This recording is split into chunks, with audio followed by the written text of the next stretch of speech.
মসজিদ যেভাবে সামাজিক বন্ধন তৈরি করে। রাসূলুল্লাহ সাল্লাল্লাহু আলাইহি ওয়াসাল্লাম মদিনায় হিজরত করার পর সর্বপ্রথম কাজ হিসেবে মসজিদে নববী নির্মাণ করেছিলেন।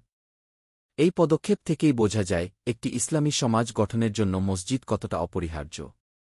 এটি কেবল নামাজ আদায়ের জায়গা নয়, বরং একটি সমাজের আত্মা ও চেতনার উৎস। এই প্রবন্ধে আমরা মসজিদের বহুমাত্রিক সামাজিক প্রভাব ও তার সমাজ বিনির্মাণে ভূমিকা সম্পর্কে আলোচনা করব। ১. সামাজিক সহযোগিতা ও সংহতির কেন্দ্র। মুসলমানরা ৫ বার একত্র হয়ে নামাজ পড়ে, যার মাধ্যমে তাদের মধ্যে আত্মিক সম্পর্ক গড়ে ওঠে। কেউ যদি দুঃখে বা সমস্যায় পড়ে, তার পাশে দাঁড়ানোর জন্য প্রথমেই এগিয়ে আসে মসজিদের ভাইয়েরা। হাদিসে এসেছে, মুমিনরা পারস্পরিক দয়া, মমতা ও সহানুভূতির দিক থেকে একটি দেহের মতো, যদি এর কোনো অঙ্গ ব্যথিত হয়, তাহলে সমস্ত দেহ নিদ্রাহীন ও জ্বরে আক্রান্ত হয়ে পড়ে। সহিহ মুসলিম হাদিস ২৫৮৬। ২. পরিচয়, বন্ধন ও ভ্রাতৃত্বের মাধ্যম। প্রতিদিন মসজিদে একত্র হওয়ার ফলে এলাকার বাসিন্দারা একে অপরের সঙ্গে পরিচিত হন। এই পরিচয় ধীরে ধীরে বন্ধনে রূপ নেয়, আর সেই বন্ধন পরিণত হয় ভ্রাতৃত্বে। এই সম্পর্ক শুধুই দুনিয়াবী নয়, বরং তা ঈমানভিত্তিক, আল্লাহর জন্য ভালোবাসা। কোরআনে বলা হয়েছে, নিশ্চয়ই মুমিনরা পরস্পরের ভাই। সূরা হুজুরাত আয়াত ১০। এই ভ্রাতৃত্বের ফলে সমাজে সহনশীলতা, সহানুভূতি ও একতা গড়ে ওঠে। ৩. সব শ্রেণীপেশার মানুষের একত্র হওয়ার সুযোগ। মসজিদ ইসলামী সমাজে এমন এক প্রতিষ্ঠান, যেখানে ধনী-গরিব, শিক্ষিত, বয়স্ক তরুণ সবাই সমানভাবে অংশ নেয়। এখানে কোনো বর্ণ, জাতি, অর্থ বা সামাজিক অবস্থানের পার্থক্য নেই। কাতারে দাঁড়ানোর মুহূর্তেই বিলুপ্ত হয় অহংকার, শ্রেণীবৈষম্য ও সামাজিক ভেদাভেদ। এভাবেই একটি সাম্যভিত্তিক সমাজ গঠনের তাগিদ অনুভূত হয়। রাসূলুল্লাহ সাল্লাল্লাহু আলাইহি ওয়াসাল্লাম বলেন, একজন আরবের কোনো শ্রেষ্ঠত্ব নেই অনারবের উপর, আরব না হওয়ার কারণে কারো কোনো ছোটত্ব নেই, না সাদার উপর কালোর, না কালোর উপর সাদার, শ্রেষ্ঠতা কেবল তাকওয়ার ভিত্তিতে। বাইহাকি শোয়াবুল রহমান হাদিস ৫১৩৭। ৪. বিপদে সহানুভূতির ছায়া। কোনো ব্যক্তি যখন বিপদে পড়ে, অসুস্থ হয়, মৃত্যু, শোক, আর্থিক ক্ষতি বা একাকিত্বে ভোগে, মসজিদের মুসল্লিরা তখন তার পাশে এসে দাঁড়ায়। কেউ অসুস্থ হলে খোঁজখবর নেওয়া, কেউ বিদেশে থাকলে তার পরিবারের খোঁজ রাখা, এসব কিছুই একটি সুসংগঠিত মসজিদ ভিত্তিক সমাজে ঘটে। রাসূলুল্লাহ সাল্লাল্লাহু আলাইহি ওয়াসাল্লাম বলেছেন, মুমিনদের দৃষ্টান্ত তাদের পারস্পরিক সম্প্রীতি, দয়াদ্রতা ও সহমর্মিতার দিক দিয়ে একটি মানবদেহের মতো। যখন তার একটি অঙ্গ অসুস্থ হয়, তখন তার সমগ্র দেহ তাপ ও অনিদ্রা ডেকে আনে। সহিহ মুসলিম হাদিস ২৫৮৬। ৫. একাকিত্ব দূরীকরণ ও বৃহৎ পরিবারের অনুভূতি। কোনো ব্যক্তি যদি একা হয়, পরিবার না থাকে, তবু মসজিদ তাকে সামাজিক নিরাপত্তা দেয়। অন্য মুসল্লিরা তার খোঁজ নেয়, তার সঙ্গে কথা বলে, তাকে ভালোবাসে। মসজিদ তাকে একটি বৃহৎ পরিবারের সদস্যরূপে গ্রহণ করে। আবু হুরায়রা রাদিয়াল্লাহু আনহু থেকে বর্ণিত, তিনি বলেন, একজন কালো অথবা একজন যুবক মসজিদ ঝাড়ু দিত।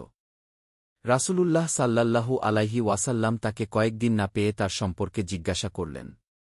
লোকেরা তাকে জানাল, সে মারা গেছে। রাসূলুল্লাহ সাল্লাল্লাহু আলাইহি ওয়াসাল্লাম বললেন, তোমরা আমাকে জানাওনি কেন? বর্ণনাকারী বলেন, তারা যেন তার ব্যাপারটি তুচ্ছ মনে করেছিলেন। রাসূলুল্লাহ সাল্লাল্লাহু আলাইহি ওয়াসাল্লাম বলেছেন, তোমরা আমাকে তার কবর দেখিয়ে দাও। তারা কবরটি দেখিয়ে দিলেন। তিনি ওই কবর সামনে রেখে জানাজার নামাজ আদায় করলেন। তারপর বললেন, এ কবরগুলো তাদের জন্য অত্যন্ত অন্ধকার। আল্লাহ তাআলা আমার নামাজের কারণে তাদের জন্য কবরকে আলোকোজ্জ্বল করে দেবেন। সহিহ মুসলিম হাদিস ৯৫৬। ৬. সমাজে স্নেহ ও করুণার প্রসার। মসজিদ এমন একটি স্থান, যেখানে প্রতিযোগিতা হয় পরকালের জন্য, দুনিয়ার জন্য নয়। এখানে কেউ কারও প্রতিপক্ষ নয়, বরং সবাই আল্লাহর সন্তুষ্টির জন্য একসঙ্গে কাজ করে। ফলে অন্তরে স্নেহ, ক্ষমা, সহানুভূতি ও করুণার জন্ম হয়। এই মানসিকতা সমাজে শান্তি ও স্থিতিশীলতা বজায় রাখে। ৭. জুমার মাধ্যমে বৃহত্তর সামাজিক সংহতি। জুমার নামাজে বিভিন্ন এলাকা থেকে মুসল্লিরা জামে মসজিদে একত্র হয়। খতিব ইসলামী ভ্রাতৃত্ব, সামাজিক দায়িত্ব ও মুসলিম উম্মাহর ঐক্যের ওপর বয়ান দেন। এতে সবার মধ্যে আল্লাহর জন্য ভালোবাসা ও একতা গড়ে ওঠে। জুমা নামাজ তাই শুধু ধর্মীয় অনুশীলন নয়, বরং একটি সামাজিক পুনর্মিলনী এবং মানসিক পুনর্গঠনের সুযোগ। ৮. ইসলাম থেকে বিচ্যুত সমাজে একতা ফিরিয়ে আনা। আধুনিক সমাজে পরিবারে বিচ্ছিন্নতা, আত্মকেন্দ্রিকতা ও অবিশ্বাস একটি চরম পর্যায়ে পৌঁছেছে।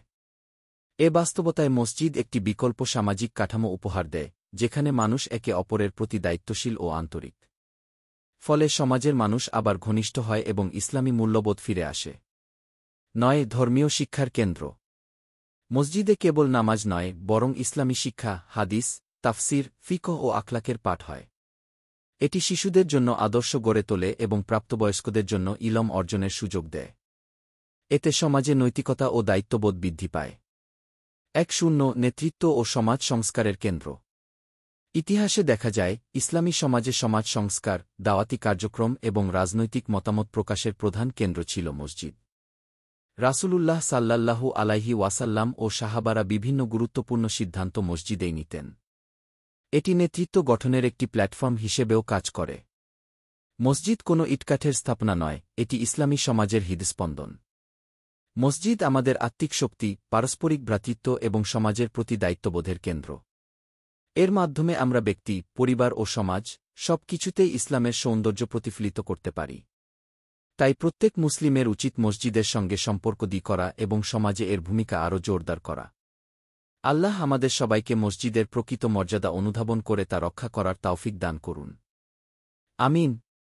alimam.com অবলম্বনে আল্লাহ সবাইকে সঠিক জ্ঞান দান করুন এবং জীবনের সর্বত্র দিন মেনে চলার তাওফিক দিন।